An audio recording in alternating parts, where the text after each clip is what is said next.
matrika etona miaravantsika candidat ben'ny tanàna sy isika candidat mpanolontsaina ihany koa ary miaravanareo mpanao gazety izay hiatrika an'izao fanambarana androany izao.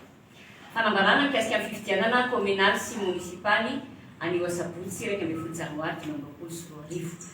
Manoloana ny zava-misy sy ireo fanehoan-kevitra maro miseho ankehitriny mikasika ny fifidianana ben'ny tanàna sy mpanolontsaina izay natao ny 1 Desambra lasa teo. Izahay candidat natolotra ireo antoko nivondrona ao amin'ny vondrona antoko politika firaisakina dia manao izao fanambarana manaraka izao. Zotra-pifidianana feno tsy fanarahan-dalàna ary fifidianana feno osika sy alabato no nisy tamin'ny commune manerana ny Nosy. Fanakanana tamin'ny fomba samihafa ny filatsahako vidin'ny candidat. Fampiasana ny fahefam-panjakana, ny volam-panjakana, ny piasa-panjakana ary ny fanana-panjakana nanaovana fampelezan-kevitra nanoanana ireo candidat natolotra amin'ny anarany antokony fitondrana. Nisy mihitsy aza moa ireo candidat nilaza ampahibe maso fa izy ireo no candidat mpanjakana. Fanokafana indray tamin'ny fomba tsy ara-dalàna ny lisitry ny mpifidy ka nampidirana tamin'ny alalan'ny osika ireo anaran'olona manalina tao anaty lisitra tamin'ny alalan'ny ordonnance. Fanararaotana ny fahansan'ny vahoaka ka nividianana ny safidiny tamin'ny fomba maro samihafa tahaka ny fizarana tsimbina. Fandikan-dalàna sy amboletra maro nitranga nandritran'ny andro latsabato toy ny fampiasana ireo bulletin précoché sy ny fitaterana olona maro avy any amin'ny commune hafa hifidy ankeriny ary imbetsaka tany amin'ireo birao fandatsaham-bato maro samihafa. Tsy fahafahana nanao ny fampitahanana ny confrontation noho ny famohan'ny seny ankamehana mialohan'ny fotoana ny voka-pifidianana vonjimaika.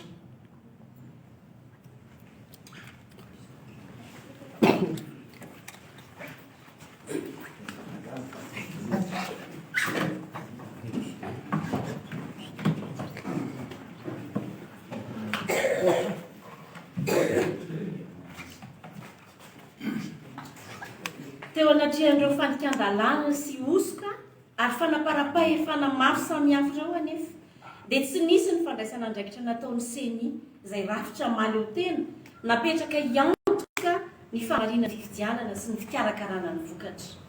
Raha tokony tsy andany ary ianao ny fomba rehetra ahitana ny marina sy analany ahihany nataon'ny seny dia ny mifanohitra amin'izany no miseho. Fiazakazahana mamoaka aingana ny voka-pifidianana vonjimaika melohan'ny fotoana voalazan'ny lalàna ka tsy nananan'ireo candidat sy ny mpifidy ary ny antoko politika fotoana nametrahana fitoriana sy nanaovana fampitahana. Ny fanaovana fanambarana miaro sy misolovava ary miezaka manam-pirofo ny fahamarina ny fifidianana sy ny fandresen'ny candidat natolotry ny fitondrana.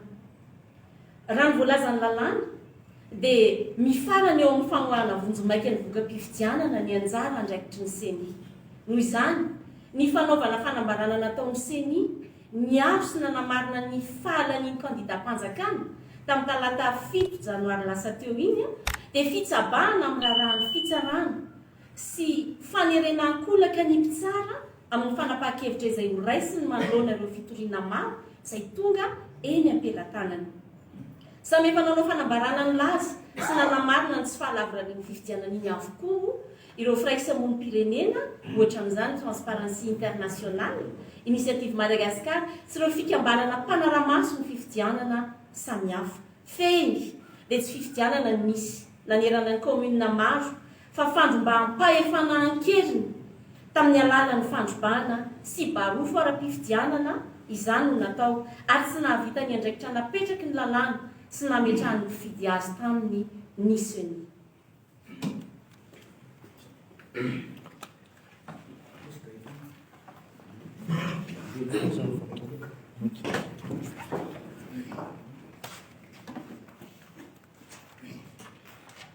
Koa satria tsy misy zotra-pifidianana ny tanterahana tao anatin'ny fanarahan-dalàna afaka moka voka-pifidianana marina sy mifanaraka amin'ny safidy-baoaka dia ambaranay amin'ny fomba ofisialy fa mitsipaka marindrano tsy ankato ary tsy anaiky izay voka-pifidianana azo tamin'ny alalan'ny mialatra sy osika tamin'ny commune maro izahay ary tsy maintsy hijoro sy andray andraikitra ary hitady ny fomba rehetra amoana ny tena safidy vaoaka marina.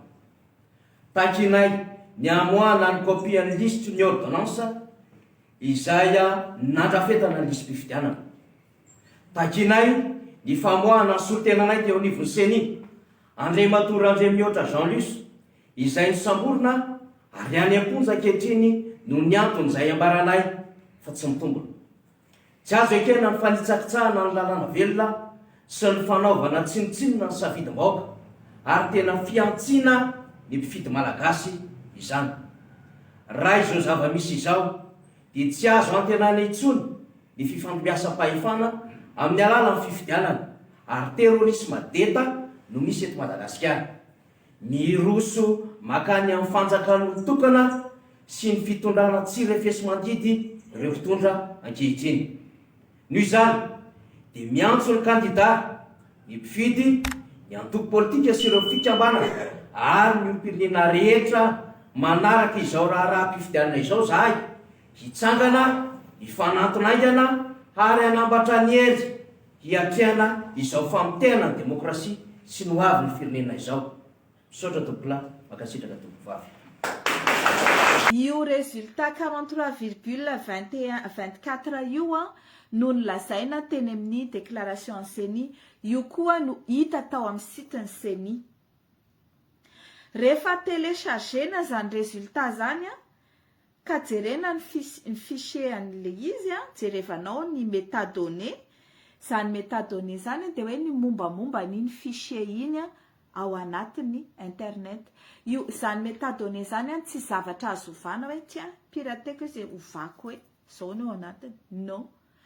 Ny ao anatin'izay métadonnées zay dia misoratra hoe aiza ny origine les dossiers, les documents, oviana ny créena ary oviana no nisy modification raha ohatra ka nisy modification.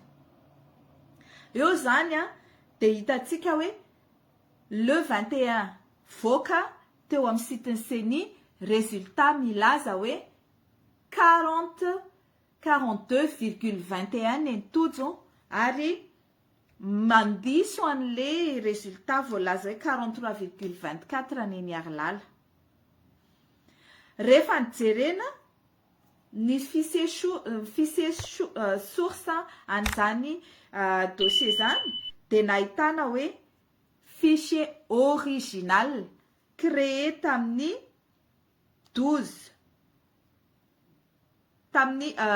19 décembre 2024 tao amin'ny site ny CENI tompoko no ny téléchargena zany fichier créé le 19 décembre zany.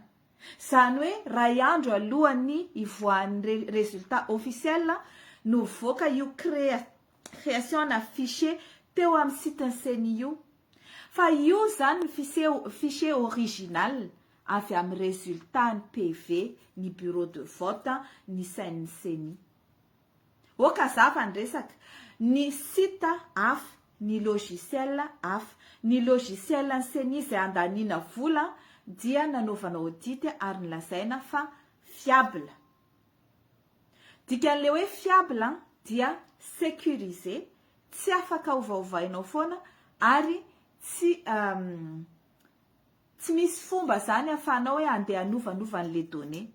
Scanena, alaina le PV, ty PV dia scanena iny dia mamaky le logiciel hoe firy nisany tojo, firy neny tahina, firy neny Monjaroindefo, firy neny Razanamasy, firy neny Gaskara, firy neny Yarlala.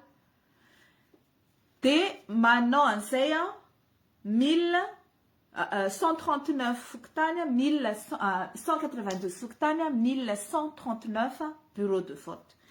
Ireo bureau de vote ireo rehefa vita ny PV rehetrarehetra,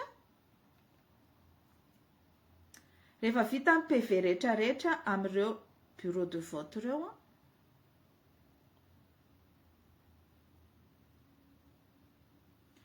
dia manao résultat final amin'izay le logiciel dia manao PDF anankiray résultat final izay daté du 19 décembre. Zany hoe 19 décembre vita ny fanisam-bato tao amin'ny seni nivoaka ito PDF daté du 19 décembre ito ary io no résultat final izay manome tojo 42,21% avec 106 643 voix ary Yarlala 37,75% manome 95 364 voix.